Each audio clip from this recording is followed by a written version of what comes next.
Halo, assalamualaikum. Apa kabar kalian hari ini? Balik lagi di YouTube channel Kara Kayuna, channel Embun dan Kara. Apa kabar teman-teman semuanya? Udah lama banget Embun nggak bikin video untuk informasi ataupun pengalaman yang aku rasakan, kayak gitu ya. Pokoknya intinya. Oke, terakhir aku sharing tentang sakitnya bunda. Eh, pertama kali aku habis operasi, habis itu aku sharing juga tentang eh, setelah operasi apa yang aku rasain. Terus sekarang aku juga janji di video aku sebelumnya aku mau cerita tentang kenapa aku bisa kena penyakit Mamai Abrans dan aku bisa sampai infeksi. Sedih banget pada waktu itu teman-teman. Jadi waktu itu abis operasi, pasca operasi intinya tuh. Jadi aku tuh sempat infeksi yang aku bilang di video aku sebelumnya. Kenapa aku sekarang mau cerita, karena masih banyak banget teman-teman yang masih nanya sama aku gitu. Masih ada banyak yang komen di video aku sebelumnya gitu, kenapa sampai bisa infeksi gitu, kenapa harus dibuka jahitannya. Nah, pertama kali aku dinyatakan aku infeksi ketika aku sadar sih pas aku masih baru operasi pertama gitu. Jadi aku kan kanan kiri ya, operasi Mamai Abrans. Awalnya tuh aku nggak bisa kayak gini nih. Ini kan rata nih ketika aku nih. Waktu pas aku punya benjolan di sini aku besar gitu. Jadi aku tuh kayak kayak tumpukan lemak yang tebel banget nih di ketiak aku. Awalnya nggak bisa sampai kayak gini, sekarang bisa kayak gini. Alhamdulillah udah sembuh. Setelah 3 bulan rapet itu jahitan. Oke, lanjut lagi ya. Jadi aku operasi pertama, hari pertama. Setelah operasi hari pertama tuh malamnya itu rembes nih si dari jahitan gitu kan, kayak nanah gitu loh ya kan, apalagi kan baru operasi ya. Jadi aku juga masih nggak tahu dan ngeri juga gitu. Aku kan kalau misalnya kita dirawat di rumah sakit itu kan kita ketemu sama apa namanya, diperiksa tuh, dicek kan setiap pagi, siang, sore gitu, sehari 3 kali ada suster-suster yang periksa pasien-pasien yang baru selesai operasi gitu.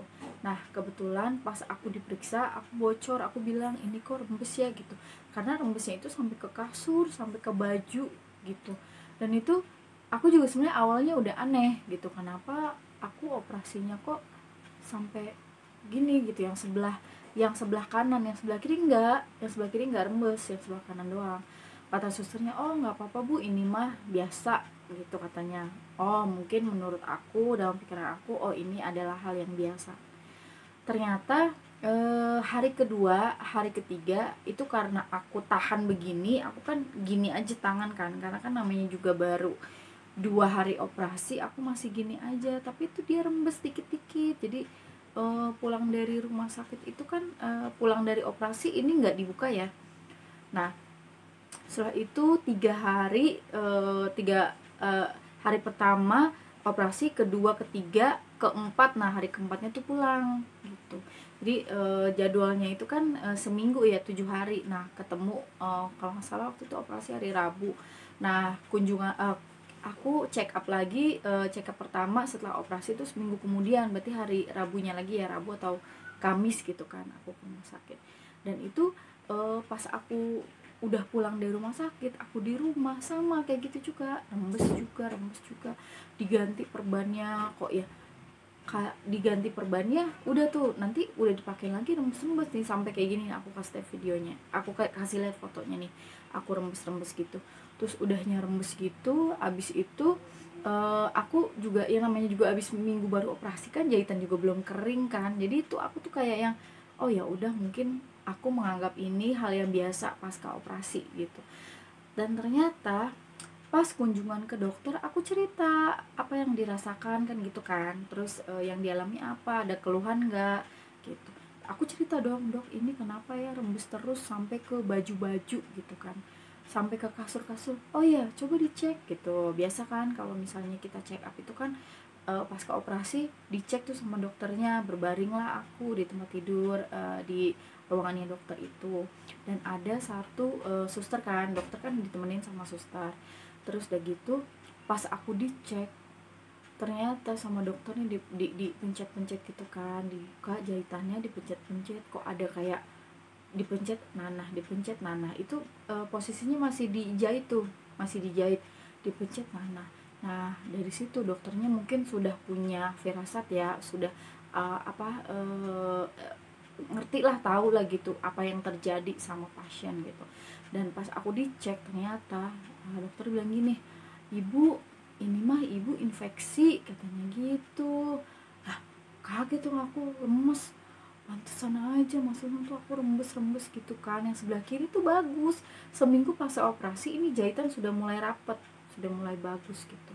Nah sebelah kanan yang rembes itu ternyata aku infeksi. Di situ aku baru sadar kenapa aku rembes terus, sampai nyut-nyutan, aku panas dingin loh, demam, karena si nanahnya itu kan yang ada di dalam lubang, yang namanya juga bekas diambil darah, gumpalan gitu kan, diambil. Jadi ketiaknya tuh kayak mungkin dalamnya tuh bolong kan, belum tumbuh daging-daging yang di sekitaran situ gitu, dan itu isinya nanah semua. Nah dari situ kata dokternya, ibu ini mah harus dibuka jahitannya, tanya gitu, karena kalau nggak dibuka jahitannya nggak akan rapat, ini infeksinya harus sembuh dulu. Aduh makin takut tuh aku di situ, lemes aku makin di situ. Ya udah ibu, ini saya keluarin dulu ya nanahnya, jahitannya saya buka. Nah dibukalah tuh sama si suster gitu. Jadi dokter sama suster yang ngebuka jahitan, dibukalah jahitannya 3 atau 4 jahitan gitu, karena kan memang jahitannya tuh panjang banget ya teman-teman, panjang banget sampai dari sini tuh kayak ke sini deh pokoknya gitu. Nah tengah-tengahnya tuh dibuka 4 jahitan. Nah setelah dibuka jahitannya, kayak gimana sih kalau kamu pernah lihat gak kalau tukang itu abis mompa air yang ngebor air tuh, nah itu keluar darah sama nanah, keluar sampai ditadangin pakai kayak, kalau di rumah sakit itu kan baskomnya itu kan kayak dari kaleng gitu kan, dari aluminium gitu kan. Nah itu tuh ditadangin sama dokter sambil aku rebahan, aku disuruh angkat dikit, udah baju kemana-mana karena aku pakai kaos dalam juga, semuanya kena basah dari si cairan sama nanah itu. Dikeluarin sama dokternya, aduh ibu mah banyak banget, pantesan aja ibu meriang katanya, ini dari si nanah, dari si infeksi itu. Ya Allah di situ aku lemes banget ya, aku nggak tahu lah pokoknya, yang penting mah aku niatnya sembuh aja, entah apa caranya, gimana caranya pokoknya. Nah udah dari situ akhirnya dokter berusaha untuk menghabisi si nanah yang ada di dalamnya itu, sambil diobatin, dicuci pakai cairan cairan alkohol, bukan alkohol sih ya, infusan ya, dibersihin pakai cairan infusan sama dokter.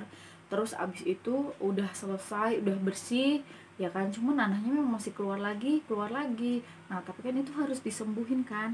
Nah sama si dokter langsung ada kasa yang tebel gitu, terus ditetesin pakai dibasahin pakai betadin, pokoknya diperes-peres sama si dokter. Nah disumpel deh tuh ketiak sama si kasa, nih kayak gini nih, fotonya nih, lubangnya tuh bener-bener masih yang kopong, kayak gimana sih, kosong gitu kan, karena bekas diambil dagingnya gitu, baru dibersihin sama dokter. Dan itu posisinya belum rapet jahitannya, dan lubang serem banget aku. Udah dimasukin satu kasa sama si dokter, nah ditutup lagi tuh, diperban. Nah kata dokternya, ibu ini kasanya saya masukin ke dalam, nanti sampai rumah, sekarang kan baru diganti nih, nah besok pagi aja ibu buka di rumah katanya gitu. Siapa ibu yang nemenin ibu di rumah? Ada ibu saya, aku bilang gitu, ada ibu saya dok. Oh ya udah, nanti minta diambilin si kasanya itu, pokoknya diganti terus ya bu ya, kalau nggak dikeluarin ini kasanya yang di dalam nanti busuk katanya gitu. Ya Allah aku makin takut di situ kan, ya Allah nggak kebayang aku gitu kan, kok aku bisa sampai infeksi gitu kan. Nah udah dikeluarin tuh kasanya, udah ditutup lagi kan sama si dokter tuh. Nah dari situ aku nanya kan, dok kenapa bisa sampai infeksi gitu kan. Nah dokter juga kan nggak namanya infeksi itu kan itu dari bakteri. Nah, kata dokter bakteri itu kan bisa dari mana aja. Mungkin dia masuk sehingga menyebabkan bakteri, atau dari udara, atau dari apa gitu. Tapi ini pasca operasi itu kemungkinan terjadinya infeksi itu sangat besar, Bu. Nggak apa-apa, ini bisa dirawat, cuman mungkin agak lama penyembuhannya gitu katanya dokter. Ya namanya dokter kan memang mencoba untuk membuat kita tenang ya, jadi kitanya ya udah kita percayain aja sama dokter. Aku juga percaya sama dokter karena dokter namanya dokter, pokoknya ada deh dokter aku yang nanganin aku, dia tuh dokternya baik banget, sampai dikasih nomor telepon, dikasih kartu namanya, sampai dokternya bilang gini, ibu kalau ibu takut, karena kan kelihatan kan dari wajah aku mungkin yang pucet gitu kan, ibu ini saya kasih nomor telepon, kalau ada apa-apa ibu langsung hubungi saya, ini nomornya gitu kan ya, nanti kita rawat bareng-bareng aja gitu. Ya Allah, dokternya baik banget tuh sama aku. Nah terus dari situ mulai aku pulang ke rumah, cerita tuh sama mama aku infeksi apa segala macem, ada disumpel pakai si kasa yang ditaruhin betadin kayak gitu gitu kan. Mamaku juga kaget kan, maksudnya. Nah udah tuh siang aku pulang, sore nyampe rumah. Nah aku istirahat tuh karena kan nggak boleh banyak gerak dulu kan, karena baru banget seminggu di operasi gitu kan, masih belum kering jahitannya. Dan udah tuh sampai di rumah, nah dirawat lah sama mama aku, dikeluarin kasanya, ngeluarinnya juga sampai susah banget karena kan lubangnya itu kan nggak terlalu besar, nah tapi dalamnya itu kopong, nah harus diambilkan kasa yang nyumpel ada di dalam tuh, dicari-cari sama mama aku sampai ketemu tuh kasanya, nah ditarik nanah semuanya. Ya Allah serem banget aku. Alhamdulillah aku bisa lewatin itu setelah 3 bulan. Dan normalnya yang sebelah kiri ini 2 minggu udah rapet. Dan itu kan kontrolnya itu, jadi aku sejak aku operasi ada 3 kali aku kontrol ke rumah sakit dalam jangka waktu seminggu gitu. Pertama seminggu, habis itu 2 minggu. Karena kebetulan yang kanan ini walaupun dia infeksi tapi aku bisa ngerawat gitu, karena kan aku juga ada saudara aku, sepupu aku, alhamdulillah aku juga dikasih tahu sama sepupu aku. Jadi sepupu aku punya ayahnya itu kan uwa aku ya. Nah jadi uwa aku itu kan diabetes. Nah diabetes itu kan, kalau diabetes gula, kalau kena lukanya jadi kan luka nih, terus kena nanahnya lagi tuh bisa luka lagi begitu. Pokoknya intinya pernah diamputasi jari kakinya gitu. Terus udah gitu sama sepupu aku tuh dikasih tahu pakai madu aja gitu. Nah jadi akulah pakai madu murni Nusantara, aku dikasih tahu, dan dia pun taunya dari mana? Nah taunya dari dokter yang merawat ayahnya sepupu aku, uwa aku. Nah dikasih tahu sama dokter di rumah sakit, salah satu rumah sakit di Rawamangun, dikasih tahu pakai madu gitu. Jadi madu itu yang bisa istilah itu mematikan bakteri, terus membantu untuk menumbuhkan jaringan pada bekas luka, bekas operasi gitu teman-teman. Jadi selain daripada aku dikasih sama dokter juga, aku juga pakai madu teman-teman. Aku spill sedikit ya teman-teman. Jadi ini adalah sisa dari kemarin aku yang ganti perban terus tuh selama 3 bulan. Di sini aku ada infusan, air infus bekasnya nih masih sisa banyak. Terus ada ini cairan yang dari dokter nih, resep dokter, Oxoverin. Terus ini nih ya Allah, ini si madu murni Nusantara yang direferensiin dari sepupu aku, dari dokter rumah sakit di Rawamangun. Ya Allah, Masya Allah, pokoknya madu itu bener-bener aku percaya banget sama madu. Aku memang sembuhnya lama, jadi dari yang infeksi ini aku sembuhnya 3 bulan, aku baru bener-bener rapet 3 bulan. Aku kerja seperti biasa, aku bawa motor seperti biasa, tapi aku tahan, ngilu-ngilu sedikit, karena memang kata dokter emang harus digerakin juga biar istilahnya tuh dia cepet rapetnya juga lah, dan gak kaku tangannya gitu. Nah aku kerja bawa motor walaupun belum rapet. Nah setiap hari tuh mama aku ganti perban, masya Allah, luar biasa banget emang orang tua. Terus dari situ alhamdulillah udah rapet 3 bulan, udah sembuh. Nah udah alhamdulillah udah rapet, udah nggak pakai perban lagi, udah alhamdulillah. Karena kan udah enak gitu, nggak pegel-pegel lagi tangannya, karena biasanya tuh di sini tuh ada kayak benjolan, sekarang udah nggak ada alhamdulillah. Kayak gitu teman-teman. Jadi kenapa aku bisa infeksi? Nah kan kaki aku dulu kayak gini nih, udah rapet banget alhamdulillah. Seneng banget aku bisa ngelewatinnya dengan mudah, alhamdulillah. Selalu dikasih kemudahan sama Allah Subhanahu wa taala. Teman-teman yang lagi ngerasain sakit kayak aku, kalian jangan pernah takut, pokoknya kalian berobat aja, ikhlas, kalian niat sembuh karena Allah. Apa yang kalian lakukan itu anggap aja itu ikhtiar untuk penyembuhan, jadi nggak perlu takut. Apa yang terjadi jalanin aja dengan sabar dan ikhlas. Itu yang aku jalanin sampai saat ini, alhamdulillah. Kayak gitu teman-teman. Terima kasih juga yang udah selalu doain aku, mamaku dan Kara. Alhamdulillah, terima kasih semuanya. Next aku cerita apa lagi ya? Mau aku cerita apa? Ada yang mau request tentang cerita tentang penyakit aku lagi atau gimana? Boleh di share dan tulis di kolom komentar.